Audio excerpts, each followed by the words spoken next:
Почитувани слушатели на Македонска радио програма при 3 пати Z, денес имаме убава чест да разговараме со Сашо Тасевски, кој е колумнист, кој е актер, кој е писател, кој ги познава многу македонските работи, за македонските работи што велеше Крстен Исаков, и особена чест ние што и за прв пат ќе гостува на оваа Македонска радио програма од Мелбурн. Господине Тасевски, добар ден и добре дојдовте на нашите бранови.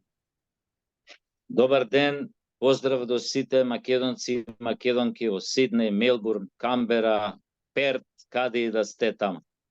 Да, нас не има многу овде, сме преку 300 и нешто илјади македонци од сите страни, од Егејскиот дел, од Пиринскиот дел, од Преспа, од Голобрдо, па и од Република Македонија, но кај нас животот е малку поинаков. Ние не се делиме како она што во Република Македонија, што се случи. Ајде најнапред моето прво прашање е што се случи со СДС на последните избори? Катастрофално беа поразени. На што се должи сето тоа?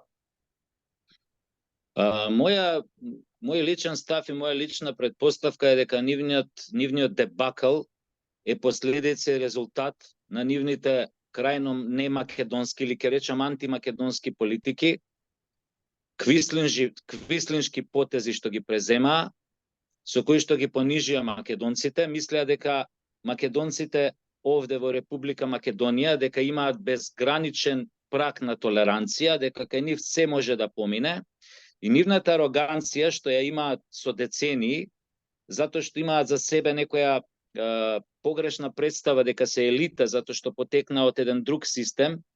Тоа се деца, внуци, па и директни, како да кажам, наследници на црвената буржуазија. Мислеа дека со самото тоа што ќе дојдат на власт после владењето на Груевски на тогашното ВМРО-ДПМН, мислеа дека македонците лесно ќе ги прелажат, лесно жедни ќе ги преминат преку вода, и тргнаа во една квислиншка авантура која што се заврши катастрофално за нив. За жал, нивната ароганција, вообразеност, желба за моќ, желба да останат во своите фотели, им даде чувство на недопирливост, неоправдано чувство на недопирливост, и сето тоа резултираше така како што резултираше. Едно време, кога после договорот со Грција во Нивици, после договорот оној во наводници за пријателство со Бугарија, тие беа на становиште дека со тоа ќе се обезбедат вечна власт, вечно владење во Македонија. Не сакаа да ги слушаат тогаш, да го слушаат гласот на народот, кој што во тоа време беше најелектризиран, но со самиот потек што го повлекоа кога беше референдумот, кога го прогласија нели за консултативен прво, 28 септември. Да, а подоцна и не ќе да признаат дека е тој правно неиздржан, значи правно ништовен, си продолжија да прават по своето, што значи дека воопшто не се осврна на својот народ. За жал, кога почна нивните квислиншки политики кон македонците, понижувањето особено што ги правеа во дослух со бугарите, кога овдека неколку души, меѓу кои што бев и јас, не сакам да ме сватите претенциозно, но ние први почнавме јавно да зборуваме за последиците на тој договор. Јавноста се галванизираше, затоа што се појавувавме на многу медиуми, јас коментирав на Фейсбук и така натаму. Тогаш едно време сватија дека понатамошното туркање на таа квислишка агенда ќе ги донесе многу брзо пред колапс. И она што ја го знам, дека тие, што го предпоставувам, ајде што го интуирам, е дека они веќе, мислам дека и многу порано отколку што почна кампањата, беа свесни дека ги губат изборите, се што правеа само лаги за мали деца, колку да го држат членството свое во некоја приправност, во подготвеност, во спремност, но мислам дека на тамо на тие што беа во првиот ешелон на власта им беше јасно дека губат. Но јас кажа во една прилика, не знам каде беше тоа, дали на Facebook, дали на некој медиум, веројатно беше на Facebook, кажав дека вие повеќе од 14 пратеника нема да имате.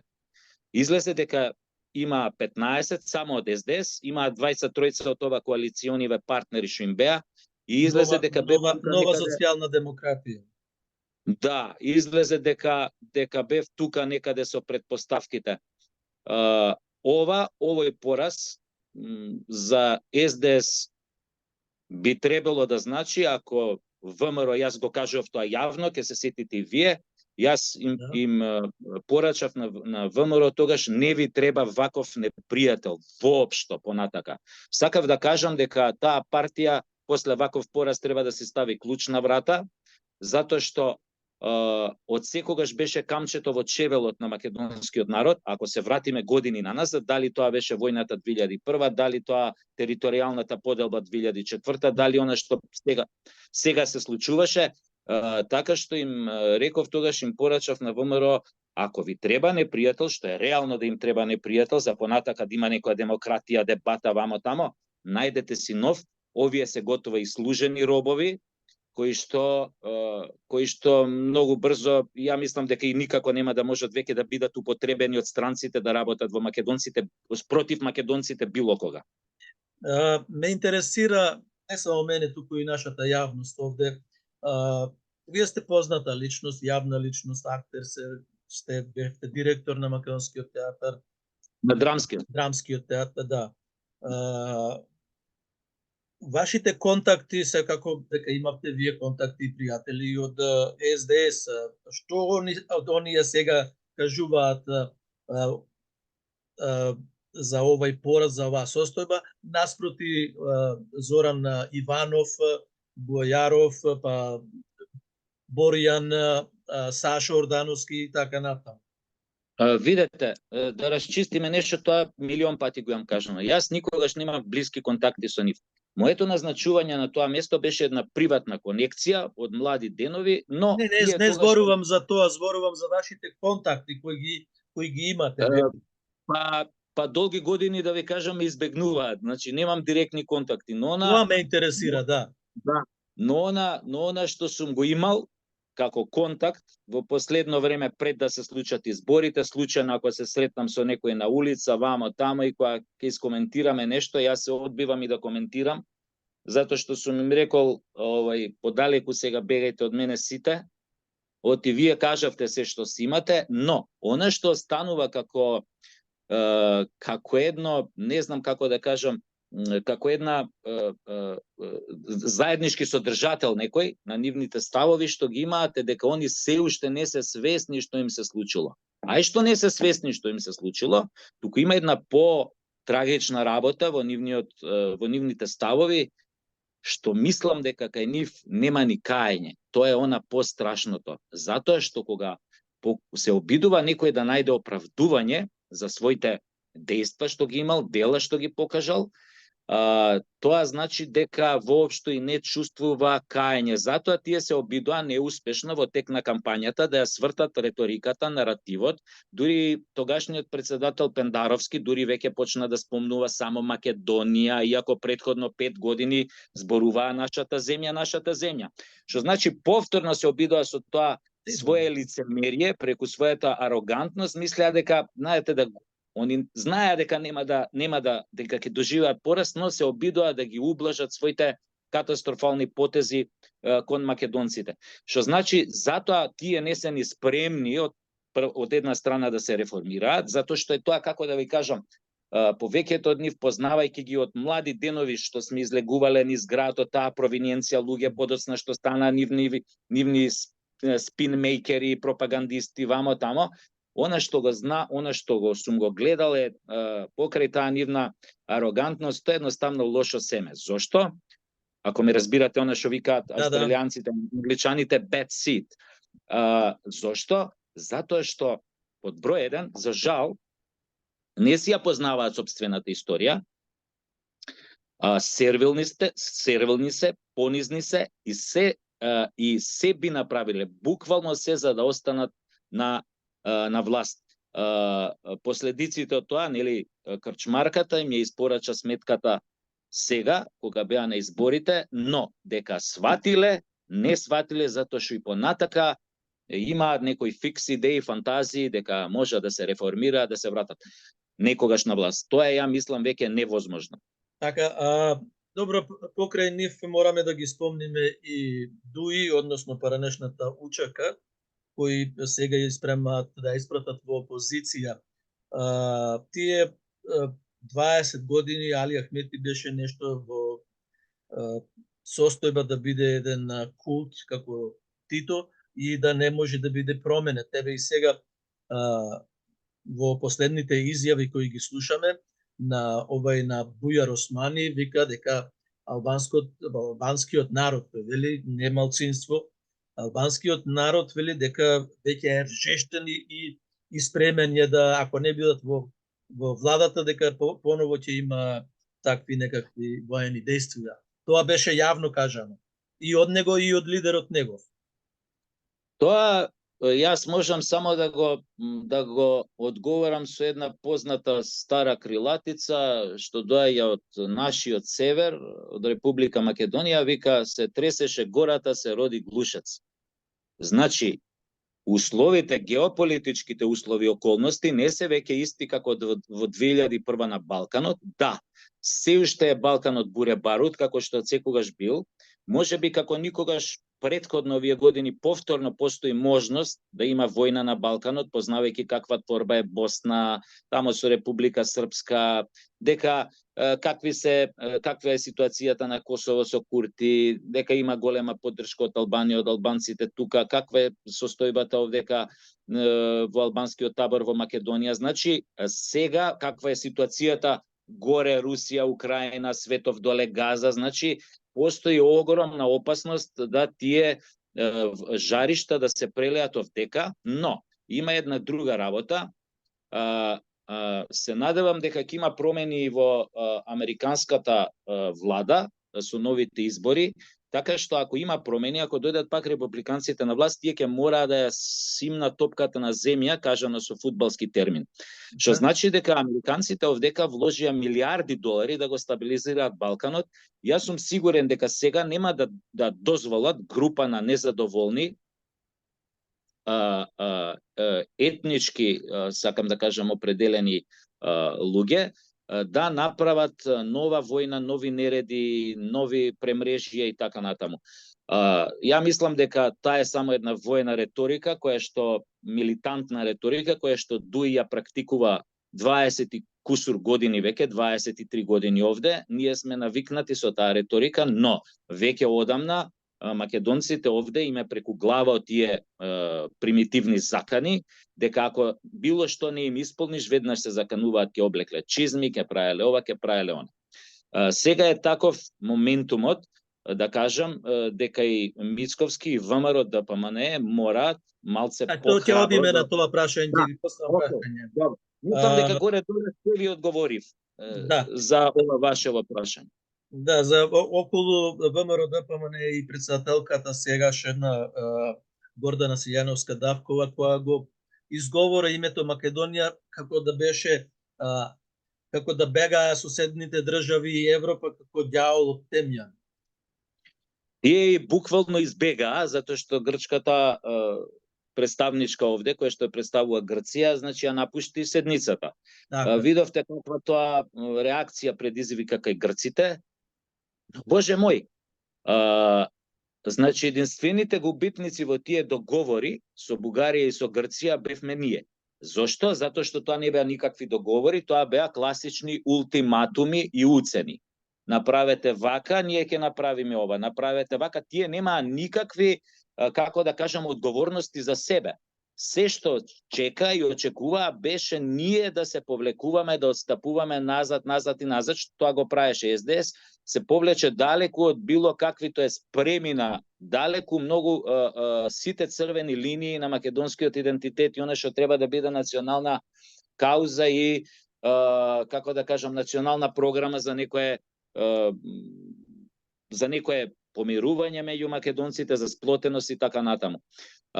Што значи, ситуацијата е сега таква да ние, како македонци, поготово во ситуација нели каква што е сега, да ВМРО има апсолутно мнозинство, голем коалиционен капацитет, значи треба малку да држиме до себе, да си го повратиме здивот и без разлика на било што да се држиме до црвените линии и националните македонски интереси. Да, до националните македонски интереси, без да се плашиме што ќе направат грците, што ќе направат бугарите. Тоа треба веќе да го тргнеме зад нас, затоа што мислам дека тоа ќе бидат повторно силни провокации и притисоци, но мислам дека никој од нив нема да има ниту сила, ниту волја да го турка, што се вика, каменот во амбисот, да предизвика некое вриење на Балканот од било кој тип. Да зборуваме сега да ве прашам, односно да поразговараме околу составувањето на владата. Значи 58 пратеници освои ВМРО-ДПМН, а сега Мицковски најавува дека се 61, евентуално во среда 62 мнозинство за формирање на влада, но тука има и две македонски политички партии кои се Знам за наша Македонија и Левица. Прво што одбра ВМРО-ДПМН беше понудата на Вреди. Влем. Да. Што тука ќе одстапат од македонските национални интереси? Видите, во изминатите 20 на години Али Ахмети знаеше на секои избори да сечи, да касни нешто од македонскиот национален идентитет, Македонија. Видете, влеме, како да ви кажам, некоја експозитура, ајде да речеме, на Курти од Косово, барем онака ја како што имам некои овие сознанија, не мора да бидат точни, но еве да под предпоставка, што значи нивната агенда е јасна, што се однесува до албанските интереси, нивни овде во Македонија се јасни одамна, уште пред децении, но она што е поважно, ако ме прашувате мене лично, е Мицковски да одигра максимално ефикасно, бидејќи вие тоа го спомнавте, и моја лична, како да кажам, желба е да влезе во коалиција со сите македонски партии кои што држат до македонските интереси. Дали е тоа Левица, дали е тоа Максим Димитривски, дали така. Значи, моја лична желба е бројот на пратеници да достигне негде 73-74. Веќе со 74 пратеника имате двотретинско мнозинство во парламент, што значи името без никакви референдуми, прашувања може веднаш да се врати, старото име Република Македонија, а со тоа да се вратат и сите оние штети, глупости, дејства, дела кои што ги направи СДС од тргнување на споменици, бришење на името македонско или македонски од институциите, стругање на сонцето од Кутлеш по разни места и така натаму и така натаму. Нема да оди тоа така лесно. Еве, слушнавме Мицковски одговори на Мицотакис дека Преспанскиот договор е завршена работа. Тоа е едно. Второто прашање во што сакам да го одговорите е околу барањата на Вреди. Вреди велат јавно, што велат бугарите на открито, дека уставот мора да се промени за да влезат бугарите во уставот и да се продолжи европскиот пат. Тука тие две прашања како ќе ги одговорите? Не бе слушнав за второ прашање, кој вели така? Па Вреди, нели тие бараат отворање на уставот на Република Македонија, да, Вреди, Влен. Влен, добро. Да. Влен, нели тие на македонски се Вреди, така? Да, добро, да, не ве разбрав. Значи, секој може да бара што сака. Може било кој да дојде и да побара што сака, но сега сте вие домаќинот. Во вас се конците, во вас се лостовите на власта. Вие треба да одлучите, тоест ние треба да одлучиме, партијата што ја гласавме, што беше апсолутен победник на изборите, дали ќе тргнеме по тој пат да си го вратиме достоинството. Тоа е една работа. Втора работа. Значи Мицковски, ова е политика во прашање. Мицковски може да му каже на Мицотакис или на било кој што сака. Затоа што знаеме дека овде е партија шах. Не знаеме што е во главата на Мицковски, но по оние досега потези што ги гледаме, веројатно има голема политичка волја кај ВМРО да се тргне по патот на враќањето на македонското достоинство, а тука влегува ова се за што го зборуваме. Нормално дека мора да игра политички мудро, да внимава од која страна би дошол некој несакан удар. Можно е во таква ситуација Грција нормално да ни воведе економска блокада, но видете, Мицковски не би тргнал во таква авантура во наредните месеци, година или две, ако нема некој бекап, ако нема некој кец или адут во ракавот. Што значи, мислам дека тука оваа желба ја делат сите македонци, не само во Македонија, туку и на сите континенти, дека сите потајно сакаме, се надеваме дека ВМРО ќе тргне по тој пат на враќање на македонското достоинство, а по тоа мислам и враќање на уставното име од прво Автономска Македонија, а потоа она како што беше воспоставена како унитарна држава на сите македонци, а потоа и од 91 година.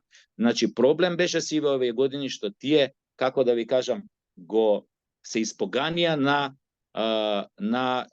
прво на Автономска Македонија, а потоа и се понатаму. На Коске, не ми го одговаривте прашањето за опозицијата, нели она албанската опозиција сега тие бараат отворање на уставот.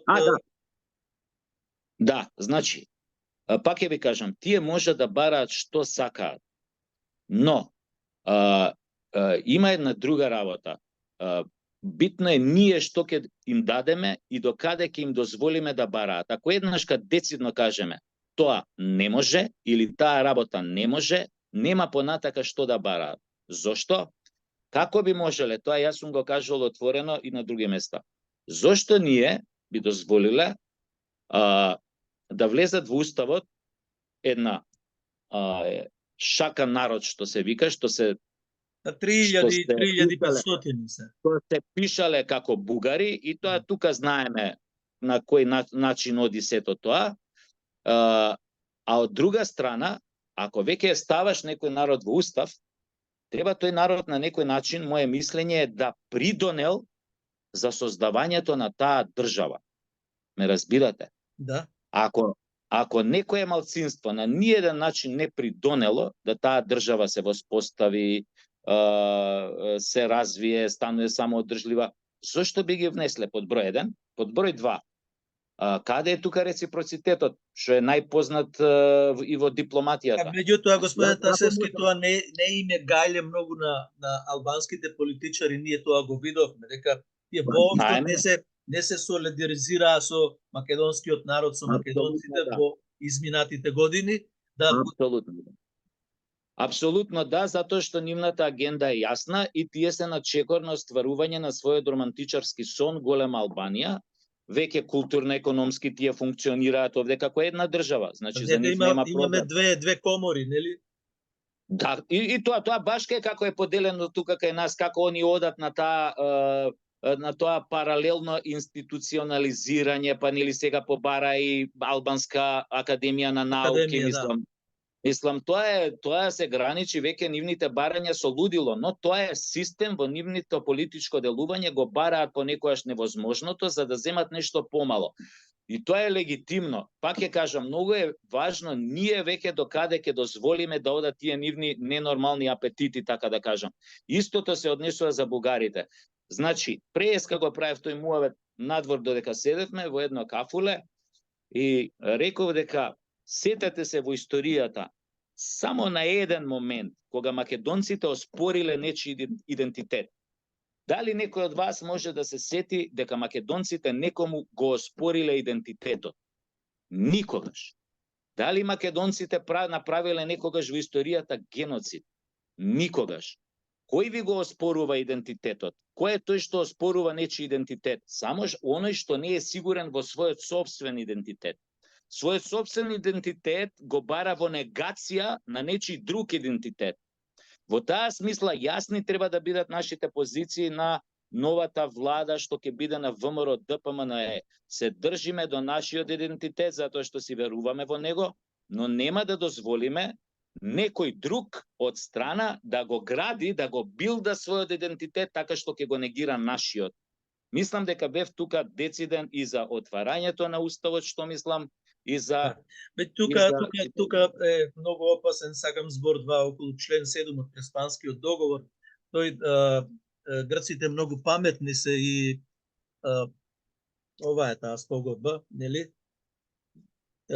Што е во член 7 тие добро се оградија дека нема македонци во Грција, егејскиот дел на Македонија, исто така дека нема македонци со договорот тој добрососедски со Бугарија, член 12 и член 8 се мешаат во образованието и така натаму.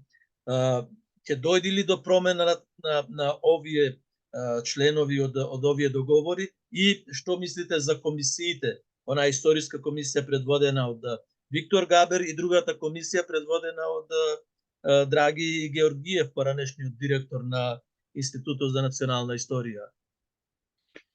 Мојот цврсто уверување е дека хартија трпи се. А од друга страна пак, ајде да земеме таа хартија и да кажеме дека постоел некаков договор, наречете го договорот од Нивици и така натаму. Што направија грците за возврат од тој договор? Дали направија нешто? Не. Ништо не ратификува. Дури ни сообраќајните табли не им се сменети. Кога одиш во Грција, се е исто. Ни за јота не променија било што. Зошто ние би се држале до каков е тој договор, во кој што едната страна не прави ништо, а бара од другата страна да направи се? Дури и по цена на својата собствена штета, на своето собствено поништување како народ. И тука треба веќе да биде, како да ви кажам, јас не сум во власта, но ја мислам дека секој нормален македонски политичар што е патриот, мислам дека треба да се држи за ова. Звучи малце нападно, но треба да се држи како слеп за стап, затоа што националните интереси се вечни. Тие договори се хартија. Да простите, со таа хартија утре можете да си го избришете и газот. Дали ме разбирате? Без разлика каквите тука реперкусии, притисоци, мислам, дајте. Нас знаете зошто тие соседни држави се впуштија во таа нивна авантура да земат се? Затоа што имаат бекап од горе, од ЕУ, од Америка, од меѓународната заедница. Зошто имаат бекап од тамо? Затоа што тие сватија дека македонците последните 6 години се претворени во како да ви кажам, во меко ткиво. Но зомби. Затоа што кој ќе те видат дека немаш кичма, тие немаат проблем да ги притискат или да даваат пас, фудбалски да се изразам, на сите оние што сакаат да те поништат. Затоа што гледаат дека немаш став, дека твојот став го менуваш од ден за ден, дека си подготвен се да направиш само за да останеш на власт. Но, ако дојде политичка гарнитура, која што ќе ги издржи тие притисоци, и која што на секој таков притисок ќе одговара окей, удрете, но ние не отстапуваме.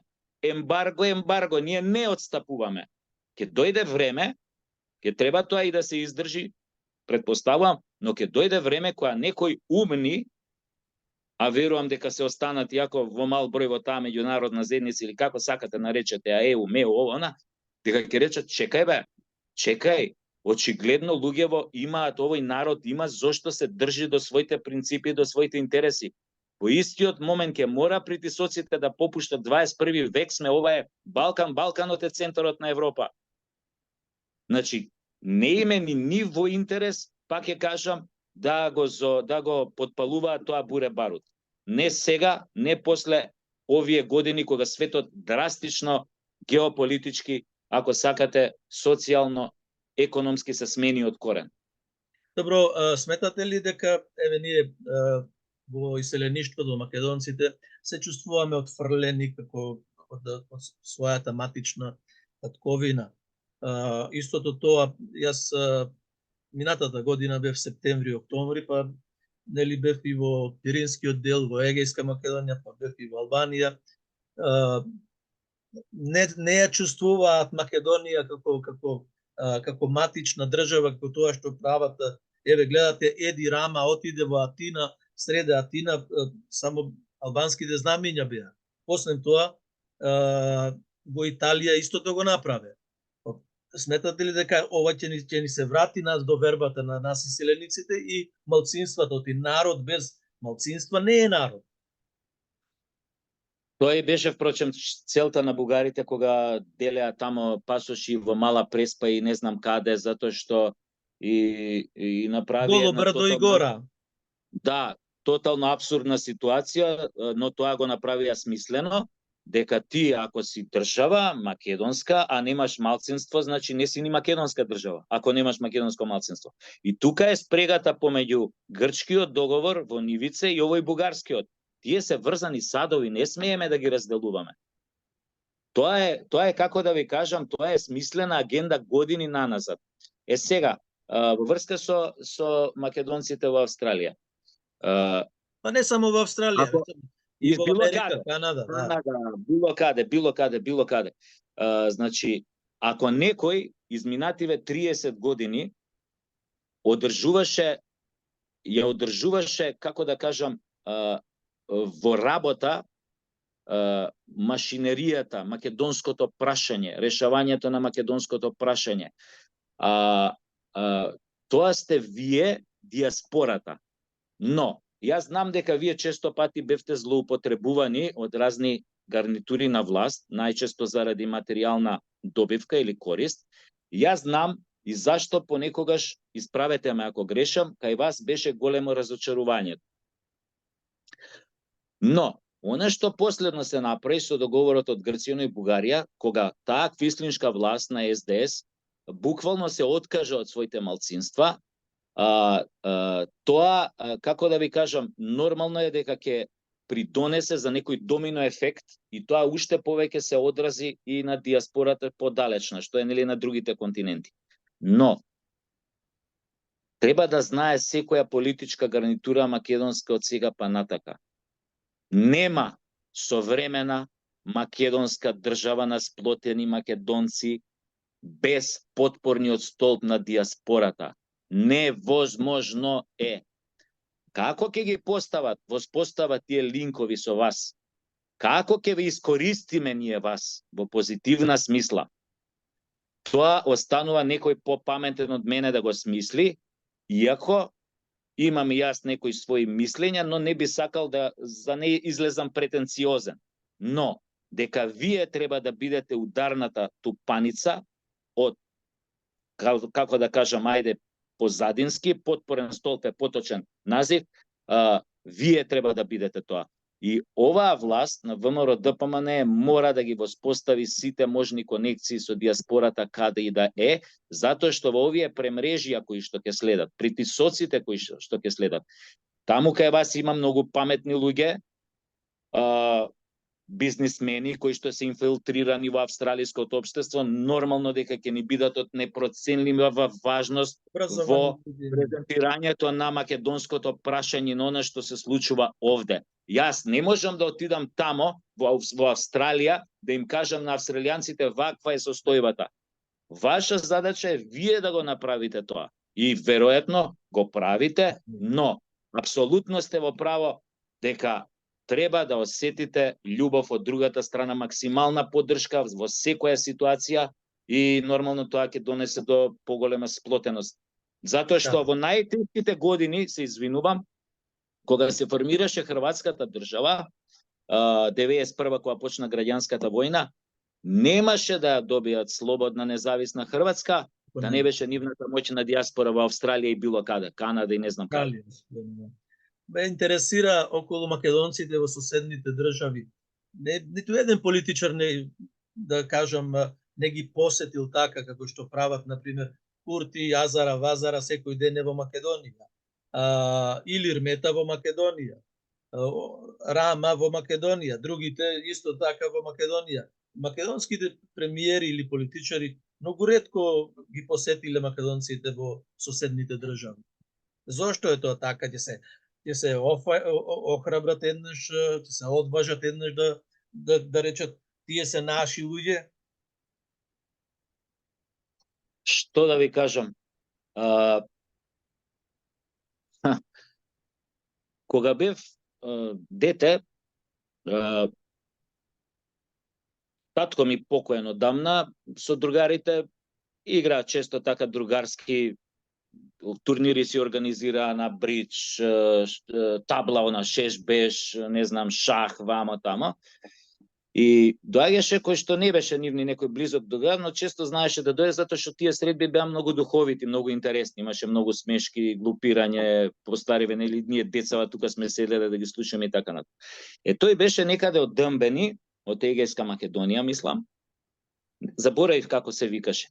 И овие нормално додека се зезаат, играат, пеа песни, и послушајте патриоти, не знам што, и патриотски песни, секакви песни, стари македонски, така натаму и така натаму. Секогаш, ја нема да заборавам, кога ќе почнеа да пеат песна патриотска, особено ако е врзана со егејскиот дел на Македонија, човекот паѓаше во хистеричен плач и сам излегуваше или на тераса, или пред врата. Ја често пати од фудбал, кога сум се враќал дома, сум го наоѓал на скали, тука плаче, чека да заврши песната, за да влезе внатре. Сега, објаснете ми зошто нашите политичари, како што рековте, не ги сметаат тие луѓе за своји. За чиви да ги сметаат? Грците не ги сметаат за своји, македонците у Егејска, овие бугариве не ги сметаат, тие ги сметаат сите, нас не сметаат за своји, но сепак знаат дека тие се чувствуваат македонци, затоа не им ги даваат оние работи што ги добија со тие 16 пресуди во Страсбур. Не знам во Албанија исто години им требаше да дојдат до некои мали права и така натаму, кои што се далеку од оние што само во Преспа. Да, само во Преспа е така. И генерално јас пак се надевам, јас не сум тамо во власта, но се надевам дека сега ќе има паметни луѓе кои што ќе знаат да ве слушаат и вие ќе стапите во контакти, предпоставувам, и ќе помогнете да ги освестите, да почне тоа поврзување многу поактивно помеѓу нашите малцинства што се во околните држави и нашата власт. Нема причина да не биде тоа на највисоко можно ниво тие конекции. Македонска диаспора особено е засегната кога ќе слушнеме дека политичарите во Република Македонија викаат народот на Македонија, а не македонскиот народ, или пак не македонската нација.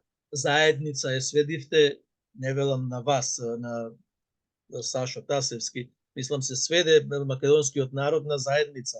Ќе има ли охрабрување во иднина дека таму живее македонски народ, македонска нација? Еве во Америка, Соединетите Американски држави се обраќаат претседателите, премиерите таму до американската нација, американскиот народ, иако тие се Соединените Американски држави.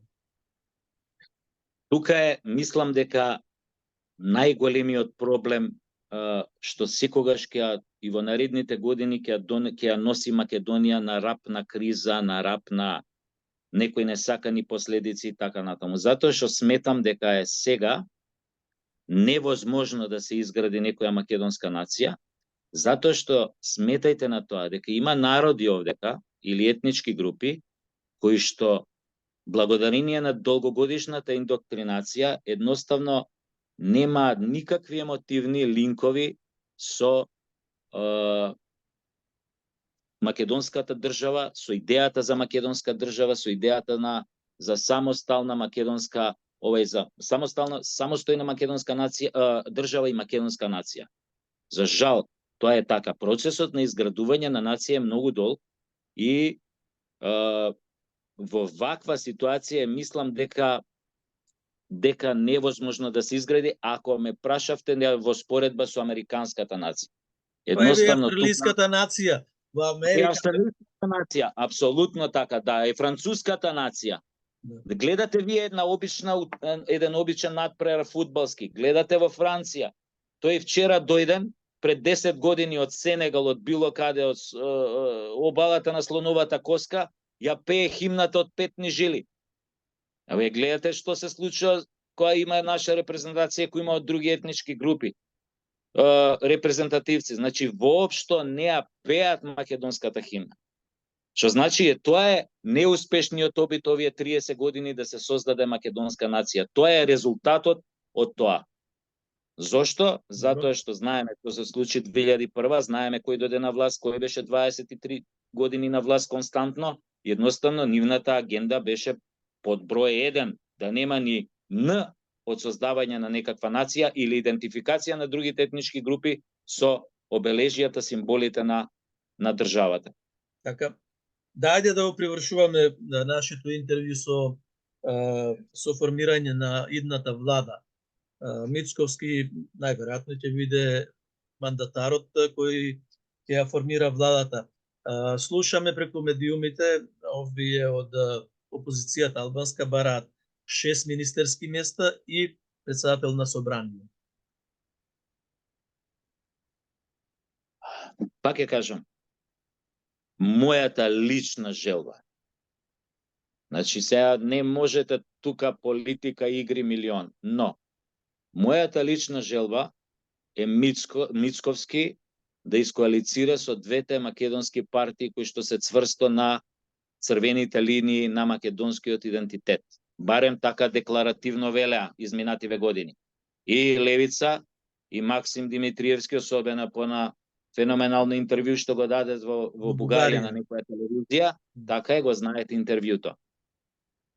Да сум јас Мицковски, би влегол во коалиција со нив, искрено. Но, ајде да кажеме дека има, заради мир во куќа, има потреба да влезе и со една од политичките партии. Значи, тоа, мислам дека е веќе повеќе од јасно, тоа нема да биде дуи, што сакаат нека прават, како сакаат нека се закануваат. Сигурно сте дека нема да биде дуи? За ништо во нашава држава... 2008 година и Груевски, 2006 ни вети дека со терористите нема влада, но 2008 година го донесе. Така е. Сите знаеме дека политиката е курва. Но, ај вака замислете. Замислете, кога сега ВМРО би влегол во коалиција со ДУИ. Замислете какво разочарување би било на македонците, дали во диаспората, дали тука, кои што гласа за да се исчистат од власт СДС и ДУИ. Со тоа, јас мислам, со таков потек ненормален, мислам дека Мицковски би си пукал во глава и мислам дека тоа нема да се случи, затоа што се граничи со абсурд, со лудило. Но, пак, вие ме прашувате, ќе оставам затоа што сме виделе многу луди, ненормални одлуки кога е политиката во прашање, но генерално мислам дека овој пат, ВМРО тоа го кажав и после победата на изборите во едно видео обраќање, мислам и пред победата, после победата која му се обратив на Мицковски, значи треба да се држи до интересите на својот народ, ги знае желбите на својот народ и се додека се држи до интересите на македонскиот народ, не треба да се плаши од ништо и од никого. Добро, ајде да ве прашам за судството, за здравството, кое минатата година она што се правеше во онкологија, па оние болници, па и така натаму, правдата ќе се подобри ли сега во овие со новата влада? Земјоделие, индустрија и така натаму. Се подобри ли животот? Оние службеници кои се името службеник е за да служиш, а не да наредваш.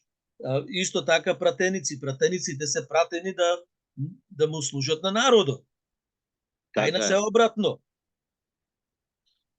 Ајде вака ќе почнам од крајот.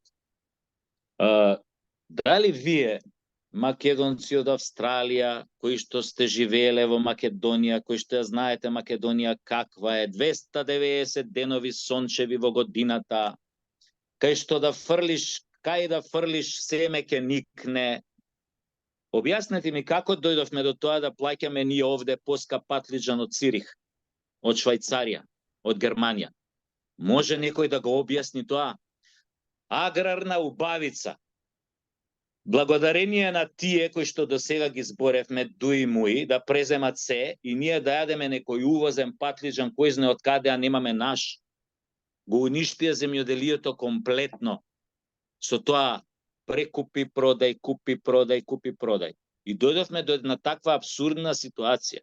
Да луѓе, извинете што вака почнав просто да ви објаснувам, имавме ситуација минатото Добро е лето народно, добро е народно. Да, јас се слагам. Дојдовме до ситуација, драги мои, минатото лето, замислете да не можеме да си дозволиме да јадеме лубеница барем еднаш неделно. Дали го разбирате вие тоа? Толку отидоа цените во небо, инфлацијата и она што се случуваше после ковидот и така натаму и така натаму. Сега, апропо онкологија здравството. Се што беше правено изминативе години беше да се уништи јавното здравство, на сметка на тоа да се воздигне приватното здравство. Затоа што тука разни министри и влади има огромен профит или проценти, како што би рекле. Па сега така излегува дека без разлика што сме ние даночни обврзници, што од наша плата се одвојувало за здравство 30, 50 години, 20 години, зависно со стажот, 90% од услугите, која ќе ви треба нешто, ви се на приватно. Каква е таа логика? Зашто ни е на здравството? Еден, не дај Боже, некој малце од некоја потешка болест ќе се разболе, неговиот лек го нема на таа фамозна позитивна листа. Мора да го купува, мора да го нарачува од Германија, од не знам каде, и тоа чини пари. Дали ме разбирате? Последниот што беше во ковидот, значи министерот од СД, значи Филипче, значи како да ви кажам, тоа го крена на друго ниво. Значи тоа фактички на некој начин се оди да се приватизира и нормално многу лекари од приватното здравство се иселија или во странство или отидоа во приватните амбуланти, клиники, што знам, болници во Македонија а тамо се вработува, знаеме како се вработува, што значи еден тотален хаос во здравството имаме, кај што ништо не функционира и кај што гледате и сами, читате на Facebook, малце некое дете или ќе се разболе некоја тешка болест, како да ви кажам, се лечи преку донации. Ве молам, колку пати 100 денари. Сашо Станко Петко објави на Facebook, че народот собира пари за тој некој филјан болен да може да си го продолжи животот некада на некоја клиника надвор во светот. Едноставно се отидено во слободен пат. И тоа, оваа влада затоа има многу тешка задача, освен овие национални прашања, значи мора да воспостави контрола, да го врати стандарот малце луѓето да ги направи покомотно да се чувствуваат. Затоа што вака, ако и понатаму продолжи тој чекор на сиромашување, што друго човек да се надева, освен пораст на корупција огромен, уште поголема стапка на корупција и уште поголема стапка на криминал. Многу тешка задача има ВМРО ДПМН. Затоа му треба, јас ќе кажам, луѓе се плашат, ама сега тие ако имаат толку пратеници апсолутна моќ. Не бе, не, за ние да се извлечеме од тињата во која што се најдовме, треба власт да има апсолутна моќ под услов да знаат што прават, да се патриоти и да вистина искрено имаат политичка волја да го извлечат овој народ од бездната во која што се најде. Затоа што веќе се држиме, како да ви кажам, само на прстите на ивицата на амбисот. Добро, сметам дека дојдовме до крајот на нашето интервју, нешто јас да пропуштив, па вие да прашате, да кажете, односно да испратите порака до нас македонците во Австралија. Прво сакам многу да ви се заблагодарам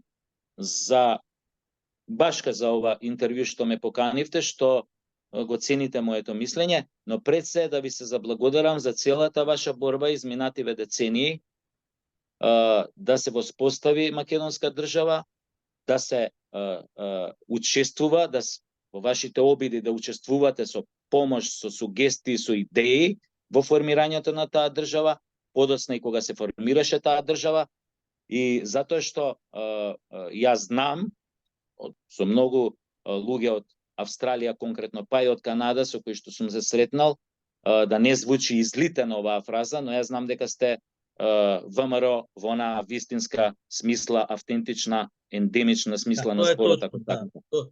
точно. И затоа сакам да ви се заблагодарам, затоа што и во овие тешки мигови изминативе години се најдовте на браникот на вашата Македонија и нашата норма.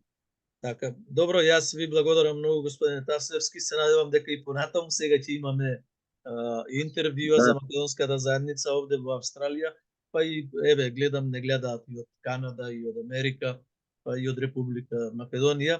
Веројатно ова што го кажавте, и ние очекуваме да се реализира, Македонија да застане на сопствени нозе и македонскиот народ. Само напред. Ние сме цврсорев, се обидувале многу да не скршат, со векови наназад не успеале, нема ни сега. А секој што сака да не искорне од нашето, треба да знае дека побрзо тој ќе биде искорнат отколку ние. Ви благодарам многу, до слушање и до гледање. До слушање и до гледање. Благодарам.